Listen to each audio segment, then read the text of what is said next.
lot of big catches this year. How do you describe that last one to win it? Like, I don't know, the video game, you keep pausing when you lose, so you make sure that you can get the right play at the very end. It was sweet. I don't know. I can't wait. I already called my mom and all my siblings. And just constant screaming. I think I screamed for like 10 minutes straight out there. Well, once you're in the end zone, I mean, Matthew had said he thought maybe there was blown coverage. Was it like a slow-mo thing? What was the feeling? And then your teammates rushing you? A little bit. The ball, I could tell by the ball he was trying to hold me in the zone. So I was like, okay, I'm not running through this. And then I turned around and I was like, wait, there's nobody here. So I was like, I just trying to find the end zone and saw the safety come and made a move on him. But I was like, I was in shock as well. What do you notice about Matthew's demeanor in the huddle, not only throughout the game, but especially on that last drive in overtime?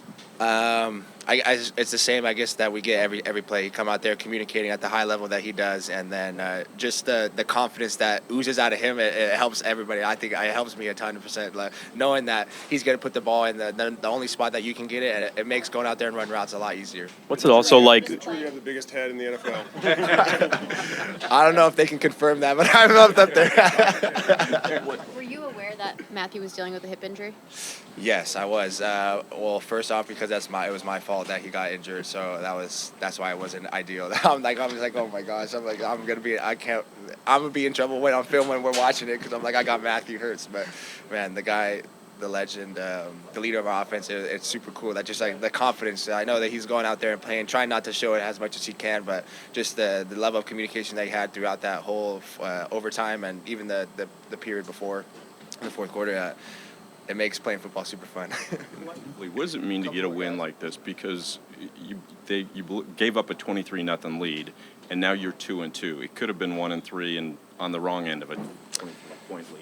Yeah, super fun game, kind of crazy, but Coach McVay had mentioned at the end, this is the stuff that we've been preparing for, to kind of put it all together. We've been waiting for a game of all four quarters, and we played great in the first half, but slowed down in the second half, but we're able to come out with the win in the overtime and just put in, I wouldn't say our most complete four quarters, but we're getting closer and closer, and you come out the win, that's the most exciting part. You see that 23-point lead disappear, and you have two opportunities but can't come through at the end of the fourth quarter. What's the mood on the sideline going into overtime? Sure, I guess for the offensive, I think not necessarily a letdown, but more of an urgency from us because we had the opportunities to go out there and make plays. I think of the third down, the catches that we had, or the drops, or the opportunities that we were given to help kind of our defense was playing great. So with the shutout in the first half, trying to make sure we playing complementary football, but just one play at a time. That's the thing that we continue to harp and hear on the sideline is one play at a time. Do you feel like you can maintain the pace that you're at? I mean, in terms of the number of catches and the yards you're producing. Shoot, if they keep asking me to do, I'm just trying to do my job. So whenever number 9 throws the ball my way, I'm super happy because I know he's making my job as easy as it can be. But trying to take care of my body. I'm grateful for the people in the training room and the staff we got here. Sleep is my number one friend now. Going to bed as early as I can. 9:30, yeah, 9:30 the latest. With Cooper, the chance he's back next week, what does that mean for you and how you feel on the field?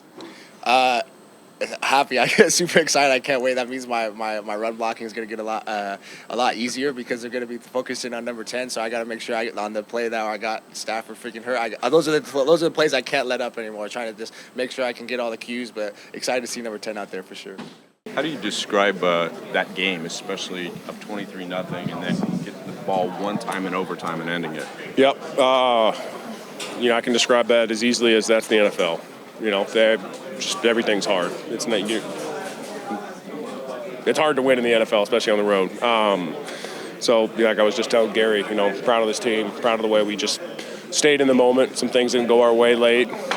Got some unfortunate drive stoppers and things like that. And sometimes the ball doesn't bounce your way, but guys stayed with it, stayed consistent, trusted what they had, the work they had put in over the week, and eventually got the outcome we wanted. Rob, take me in the huddle at the end of the overtime when Stafford's limping all over the place. His hip is, yeah, quite a bit, right? I mean, and that's what it almost seems like he's not, but he is. What's his demeanor? Matthew Stafford is just the ultimate competitor, hands down. Like, the guy just wants to be out there. He wants to play. He wants to win. You absolutely love that in your leader. He might not want me to say this, but he comes off and be like, hey, if I ever get knocked down, just get my ass up. Help me up. And let's get going. So I'm like, okay, got it. He ain't going to ever take himself out of a game when, he's still breathing. So it's it's an absolute testament to that guy. Love him. Guy's a dog. Proud he's my quarterback. Proud he's my captain. What does that do for you guys as an offense when your quarterback has that kind of mentality to really push through and tough it out? Yeah, I mean, honestly, it kind of makes you, a little more self-aware. Be like, you know what? I'm not hurting. This guy's over here grinding right now, and he's doing it for the boys. So, you keep your, for lack of a better word, your stuff in tight and, just go to war for the guy. And that's all I want, especially us guys up front, is just to realize what, the kind of effort and competitiveness this guy has, and that all he's going to do is ask the same of us. He's not going to ask that it's perfect. He's never going to ask that. He's just going to ask that we grind and we compete to the best of our ability, and that's what you love seeing from